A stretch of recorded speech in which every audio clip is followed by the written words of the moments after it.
로마서 10장부터 12장 성경 본문을 통해 복음은 무엇인가 라는 제목으로 하나님의 말씀을 보겠습니다. 복음이란 예수 십자가 피를 통해 우리와 하나님의 관계가 원수의 관계에서 사랑의 관계로, 또 불순종의 관계에서 순종의 관계로 바뀌었다는 기쁜 소식입니다. 한 책의 내용을 제가 읽어드리겠습니다. 30분 후에 죽는다는 걸 아는 사람은 사소한 일이나 바보 같은 일, 무엇보다도 나쁜 일을 하지 않을 것이다. 30분 후에 죽을 것 같으면 사람은 눈 깜짝할 사이에 지혜로워진다. 당장 욕심과 다툼과 비난과 거짓말을 멈출 것이다. 그런데 50년을 더 산다고 생각하면 게으른 부자처럼 느긋해져 어리석고 나쁜 짓을 지속하게 된다. 행복하고 현명한 삶을 미루게 되는 것이다. 죽을 때 돌아보면 1년과 1초는 별로 다르지 않다. 당장 죽는다고 생각하며 살아보자. 지금까지 살아온 것보다 더욱 현명하고 행복해질 것이다. 자신이 지금 삶의 마지막 순간에 있다고 생각해 보면 삶의 진정한 의미가 무엇일까? 라는 어려운 질문에 대한 답을 찾게 될 것이다. 자신의 죽음을 상상할 때 우리는 최선의 존재가 될 수 있다. 그러니까 죽음을 생각할 때 삶의 진정한 의미에 대해 고민하게 된다는 아주 좋은 내용의 책입니다. 이런 고민 끝에 얻게 되는 삶의 진정한 의미란 뭘까요? 여러분 그 진정한 의미를 깨달으셨습니까? 이런 이야기가 있습니다. 매일 바쁘게 살던 40대의 사업가가 어느 날 바닷가로 여행을 갔습니다. 그와 비슷한 나이의 중년의 어부가 해변가에서 고기를 잡고 있었습니다. 어부의 얼굴은 나이에 비해 주름이 많고 검게 탔습니다. 하지만 그의 얼굴은 매우 편안해 보였습니다. 사업가는 얼굴도 희고 주름도 하나도 없었지만 무표정했습니다. 뭔가 의욕에 차 보였지만 또한 무엇인가 쫓기는 듯이 불안해 보였습니다. 어부는 조그만 배와 작은 그물만을 가지고 있었습니다. 잡아놓은 물고기도 그렇게 많아 보이지 않았습니다. 부자가 어부에게 친절한 표정으로 이렇게 말합니다. 만약 당신이 은행에서 대출을 받으면 더 큰 배를 살 수 있게 되고 그러면 더 많은 고기를 잡게 될 것입니다. 그러자 어부가 온화하게 웃으며 질문했습니다. 돈을 빌리면서까지 더 많은 고기를 잡아야 할 특별한 이유가 있을까요? 부자는 한심하다는 듯이 대답했습니다. 아니, 돈을 빌려서 더 많은 고기를 잡게 되면 더 많은 돈을 벌 수 있지요. 어부가 역시 웃으면서 다시 물었습니다. 더 많은 돈을 벌면 더 좋은 일이 있게 되나요? 부자는 이제서야 내가 저 사람이 뭔가를 알게 됐구나 하면서 의기양양하게 약간은 거만하게 대답했습니다.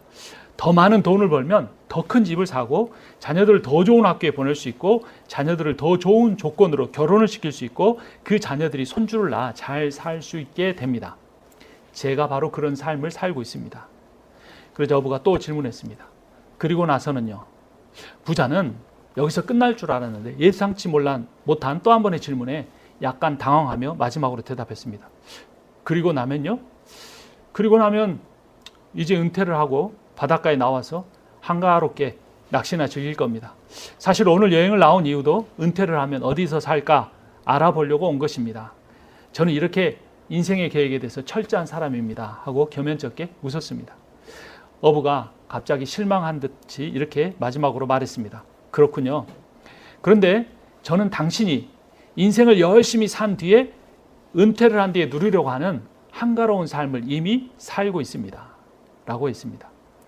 욕심을 부리지 않고 여유를 가지고 고기를 잡고 있던 어부는 비록 가난했지만 부자 사업가가 은퇴 후에나 누리려고 했던 한가로운 삶을 이미 누리려고 있었던 것입니다.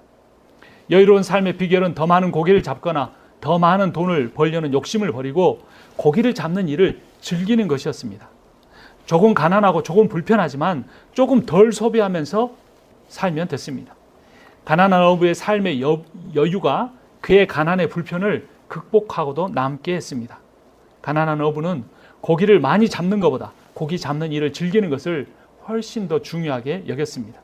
그러나 부자 사업가는 너무나 많은 일로 인해 자기 사업을 즐기지 못했습니다. 은퇴 후에 고기 잡는 한가로운 삶을 살기 위해 현재는 바쁘고 힘겨운 일상을 겨우 견뎌내고 있었습니다. 그날도 은행 이자를 이달 말까지 갚아야 한다는 고민과 창고에 산더미처럼 쌓아놓은 더 많은 물건을 팔아야 한다는 강박감으로 인해 마음이 너무 답답해서 바닷가를 찾은 것이었습니다. 요즘 한국 젊은이들이 자주 사용하는 말이 있습니다. 경제적 자유라는 말입니다. Financial freedom 이런 비슷한 말이겠죠. 그러니까 돈을 빨리 젊을 때 많이 벌어서 빨리 성공해서 경제적으로 자유를 얻는다는 것이 요즘 젊은이들의 꿈이라고 합니다. 그들은 월급을 매달 받고 60이 될 때까지 직장을 힘들게 다니거나 자기 비즈니스를 하는 사람은 경제적으로 종속되었다고 생각을 합니다. 그래서 자기들은 수십억 원을 젊어서 벌어 은행에 넣어두거나 다른 곳에 투자를 해서 이자와 수익을 받으며 편안하게 사는 것을 경제적 자유를 누린다 표현하고 그런 삶을 추구하고 있습니다. 한국의 젊은이들이 이런 경제적 자유의 꿈을 이루기 위해 결혼을 하지 않습니다. 40이 되고 50이 돼도 그렇습니다. 겨우 결혼을 해도 애를 낳지 않습니다. 유럽 선진국의 출산율이 1인당 1.5명인데 일본의 평균 출산율이 또 1.3명인데 한국의 출산율은 1인당 0.75명에 불과합니다. 전 세계에서 가장 낮은 수준입니다. 그러니까 돈 문제 때문에 결혼도 하지 않고 출산도 하지 않는 것이 한국의 현실입니다. 그런데 한국의 기독교인은 전체 인구의 무려 20%라고 합니다. 그런데 전체 인구의 기독교인이 1%밖에 되지 않은 일본의 출산율의 절반밖에 되지 않는 것입니다. 그렇다면 생육하고 번성하라는 하나님의 명령은 어떻게 된 것일까요? 여러분, 우리도 그리스도인인데 그리스도인이 추구해야 할 삶은 어떤 것일까요? 내가 돈을 많이 벌고 은퇴한 뒤에 선교지에 가서 가난한 사람을 돕는 걸까요? 나이가 든 뒤에 이웃 중에 힘든 사람을 경제적 여유를 가지고 자유를 가지고 다른 사람을 도와주며 사는 것일까요? 은퇴 후에 가서야 그런 삶을 살기 위해 젊을 때 돈을 많이 벌어놓는 것이 과연 지혜로운 것일까요?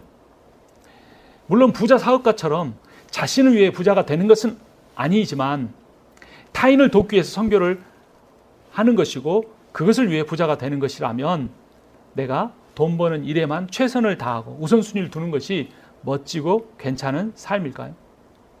그러나 하나님께서 중요하게 보시는 것은 선교를 하느냐 안 하느냐, 선한 일을 하느냐 안 하느냐의 문제가 아니라는 것입니다. 내가 선한 일이나 그 선교를 누구의 능력으로 하려고 하느냐의 문제입니다. 내가 젊어서 돈을 많이 벌어서 내가 쌓아놓은 그 능력과 힘을 가지고 선교해야 한다면 그것이 얼마나 하나님을 기쁘게 할 수 있는 것일까요? 선교는 내 힘으로 하는 것이 아니라 하나님의 능력으로만 할 수 있다는 그 사실을 인정한다면 우리는 지금이라도 당장 하나님을 절대적으로 의지하게 될 것입니다. 하나님이 나에게 원하시는 그 선한 삶을 살 수 있는 능력이 나에게는 조금도 없다는 사실을 인정한다면 그 모든 것이 하나님께 결정권이 있고 그 모든 능력이 하나님께 있다는 사실을 믿는다면 우리는 다른 어떤 일보다도 하나님께 기도하는 일에 힘을 쓸 것입니다.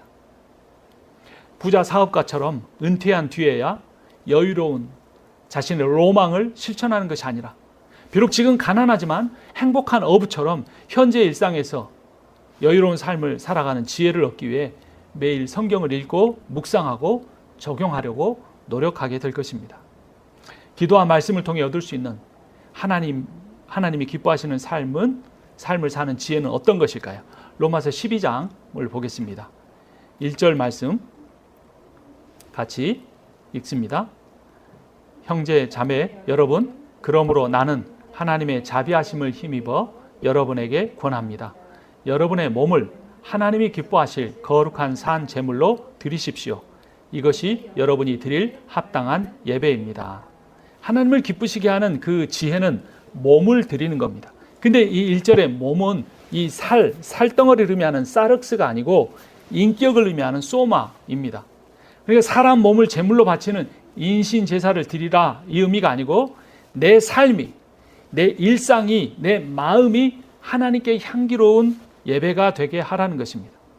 하나님의 향기를 내 삶에서 드러낸다는 말은 그 하나님의 인격을, 예수의 인격을 나의 말과 행동을 통해 시간을 사용하고 돈을 쓰는 그 삶의 모습을 통해 보여준다는 의미입니다. 그럼 예수의 인격은 어떻습니까? 예수님은 온유하고 겸손하다고 말씀하셨습니다. 예수 그리스도는 사랑이 충만하신 분이십니다. 예수는 가난한 사람, 병든 사람, 죄를 짓고 어찌할 바를 모르는 연약한 사람들과 함께 하셨습니다. 예수께서는 그들을 도우셨고 그들을 고치셨고 그들을 사랑하셨습니다. 물론 예수님 주변에도 부유한 사람도 있었고 권력을 가진 사람도 있었지만 그들은 아주 적은 수였고 돈이나 그 적은 수의 그 사람들도 돈이나 권력보다 예수에게 먼저 헌신된 사람들이었습니다.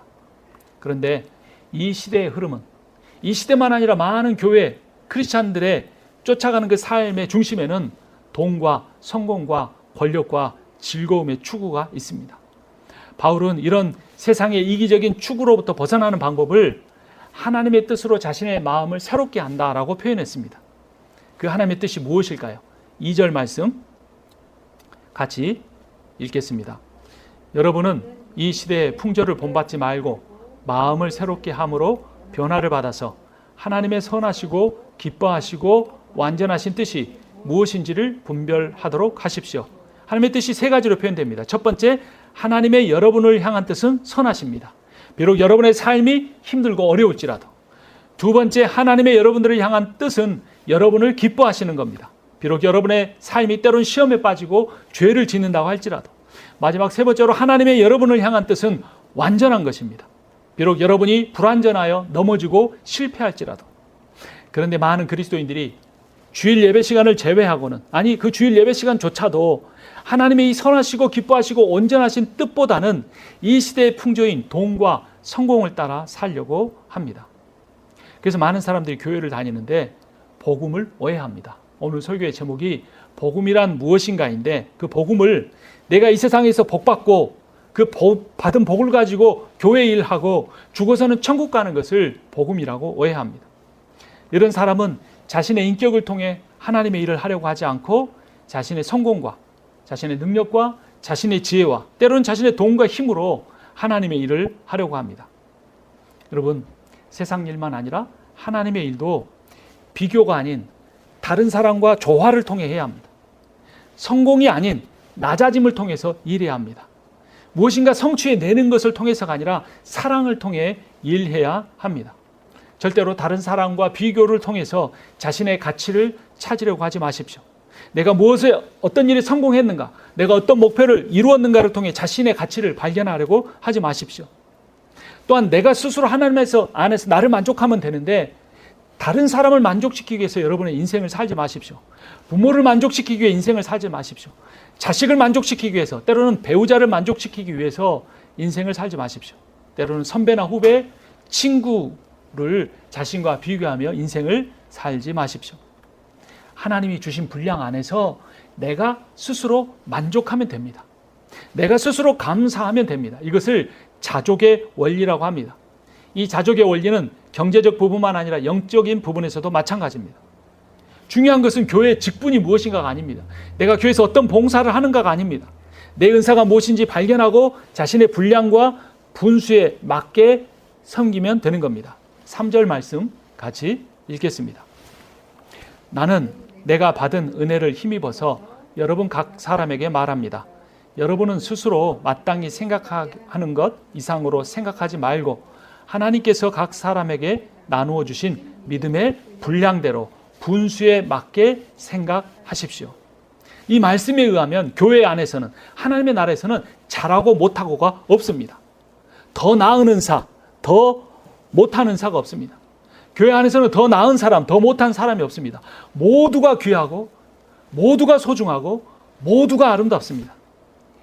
다른 사람이 나와 다르기 때문에 싫어하는 것이 아니라 더 소중하고 귀하게 여길 수가 있습니다.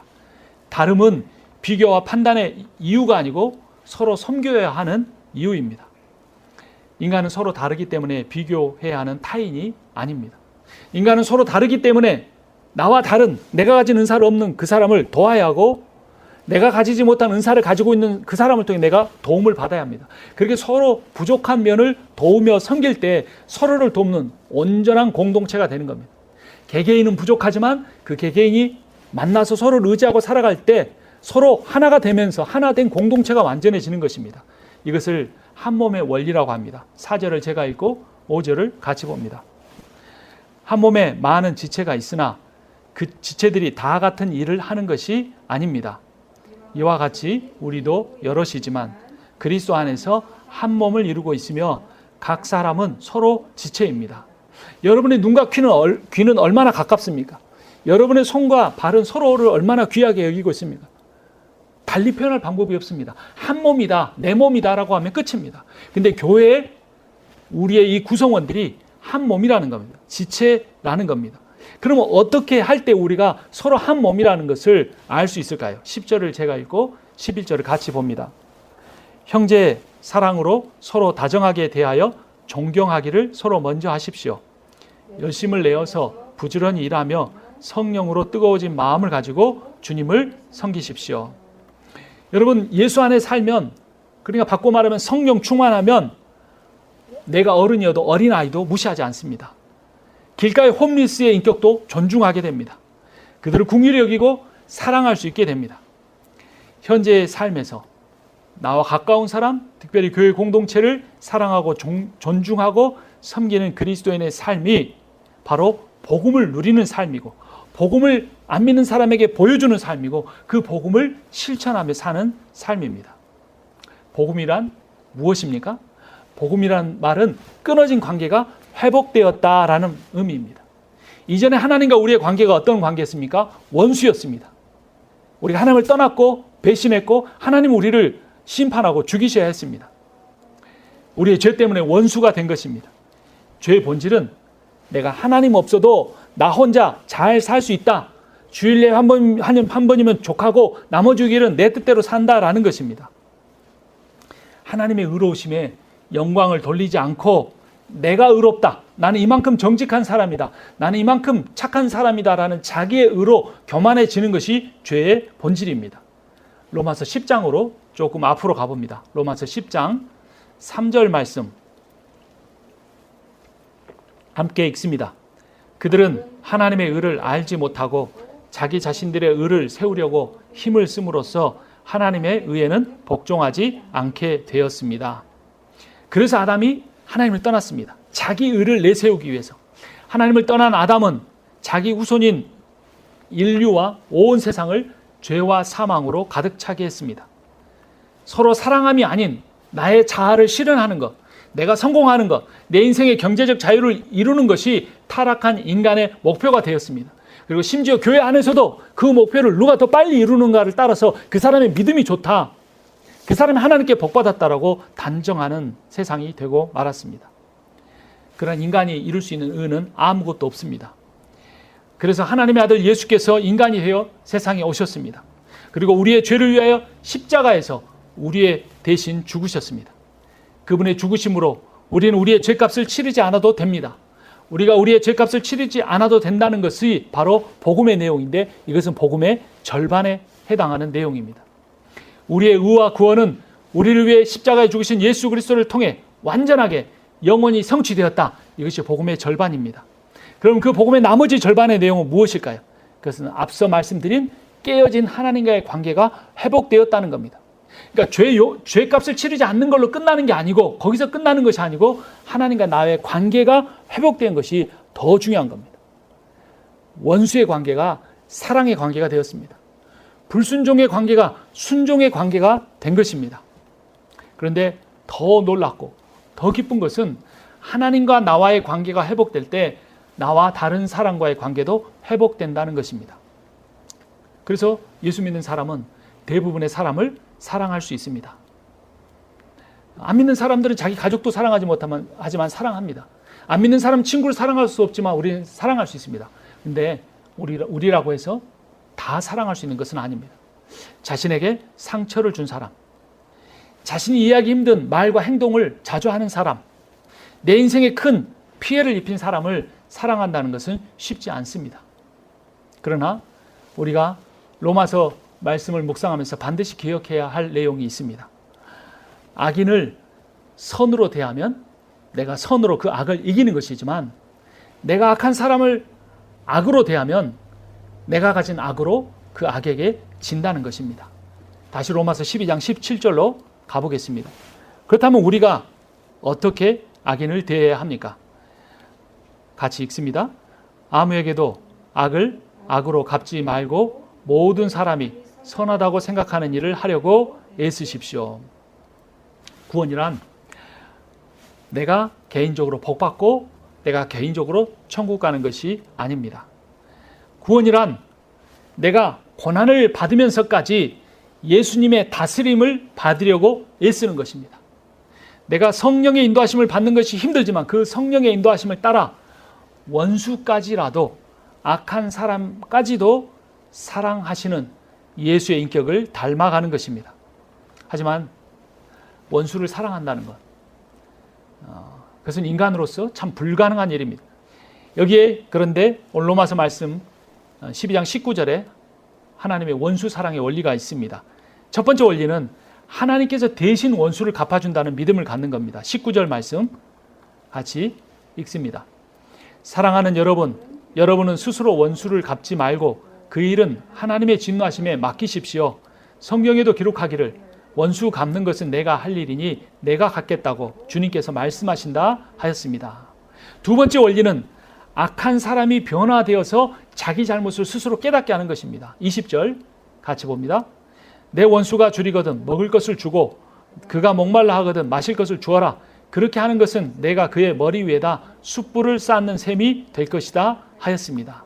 숯불을 쌓는다는 것은 재를 뿌린다는 겁니다. 재를 뿌린다는 것은 내 자신의 잘못을 깨닫고 회개한다는 겁니다. 내가 아무리 그에게 악을 악으로 대해도 그가 잘못을 인정하지 않으면 소용이 없습니다. 악의 부피만 커갑니다. 근데 그 사람이 자기의 죄를 깨닫고 회개하면 자신이 행한 그 잘못을 깨닫고 회개하게 되는 겁니다. 이것이야말로 원수를 갚는 것입니다. 마지막 세 번째 원리는 결국 승리하는 것은 선이라는 것을 가르쳐 주는 겁니다. 21절 말씀 같이 봅니다. 악에게 지지 말고 선으로 악을 이기십시오. 이것이 바로 원수를 사랑하는 비결이고 원리입니다. 감사하지 않은 교만한 인격에는 금은 보화를 쌓고 부귀영화를 담아 넣어도 만족함이 없습니다. 하지만 원수 가운데 살아가고 몸이 아픈 가운데 주님 앞에 나와 예배하고 해결해야 할 수많은 세상의 문제들이 있음에도 불구하고 가난함에도 불구하고 범사에 감사하며 살아가려고 하는 겸손한 사람은 원수들의 괴롭힘 중에서도 하나님이 베풀어 주신 성령으로 말미암아 얻은 그 선으로 악을 이길 수 있게 됩니다. 그런데 이런 삶을 사는 것은 쉽지 않습니다. 아니 거의 불가능에 가깝습니다. 그래서 저는 요즘 이렇게 자주 기도합니다. 주님, 저를 불쌍히 여겨주십시오. 아니 이렇게 고상하고 선을 악으로 이기는 원수를 사랑하는 그런 고차원적인 삶이 아니라 내 몸 하나 가누는 것도 힘들고 내 가정 하나 꾸려가는 것도 힘들다는 것을 느끼기 때문에 주님의 긍휼을 구하며 살아갈 수밖에 없습니다.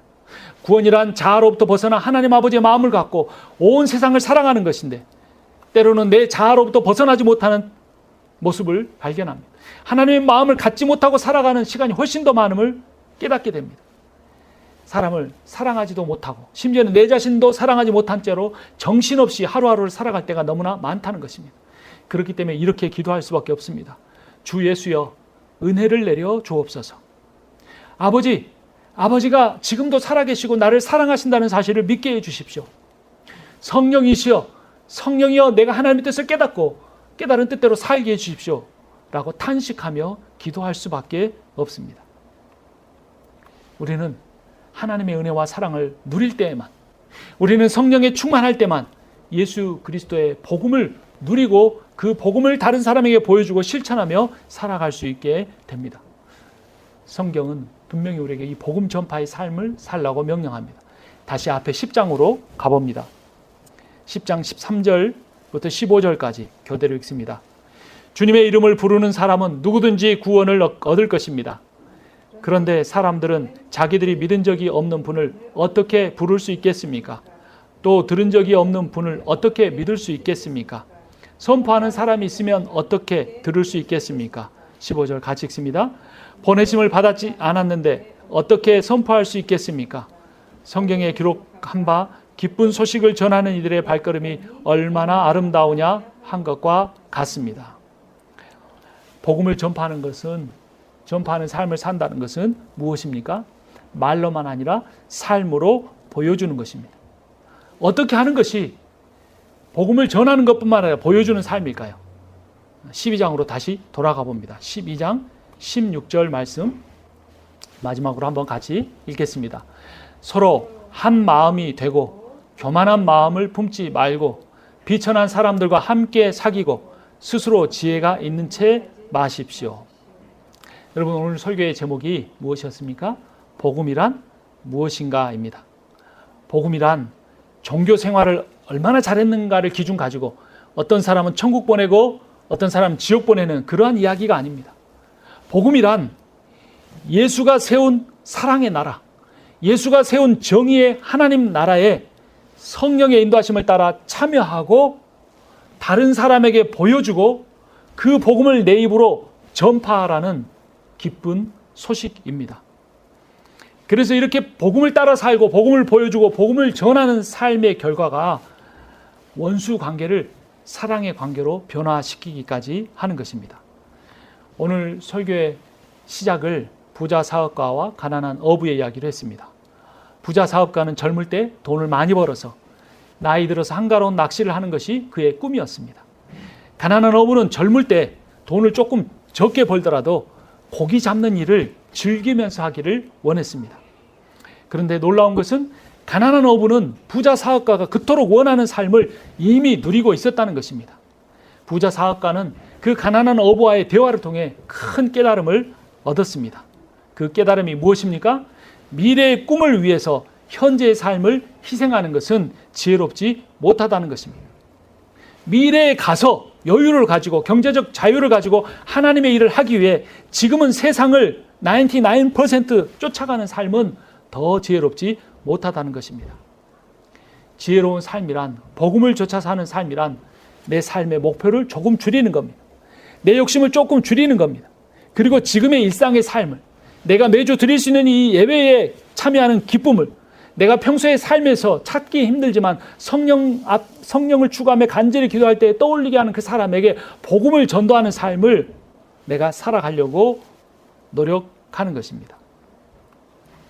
그러한 여유를 가지고 주변의 힘든 사람을 돌아보고 방황하는 사람에게 사랑함으로 복음을 보여주고 복음을 직접 말로 전하는 삶을 사는 것이 지혜로운 삶입니다. 예수 십자가의 보혈을 통해 우리와 하나님과의 관계가 원수의 관계에서 사랑의 관계로, 불순종의 관계에서 순종의 관계로 바뀌었다는 이 기쁨의 소식을 먼저 자신이 누리고 또 삶으로, 사랑으로 실천하고 말로써 전하며 사는 여러분과 제가 되기를 주님의 이름으로 축원합니다. 기도하겠습니다. 우리의 복음이 되신 주님의 이름을 찬양합니다. 예수 그리스도가 우리를 위하여 죽으셨기에 우리의 모든 죄가 용서받았을 뿐만 아니라 하나님 관계가 회복되었다는 놀라운 복음을 저에게 주시니 감사합니다. 이 복음을 우리가 믿고 누리며 살기 원합니다.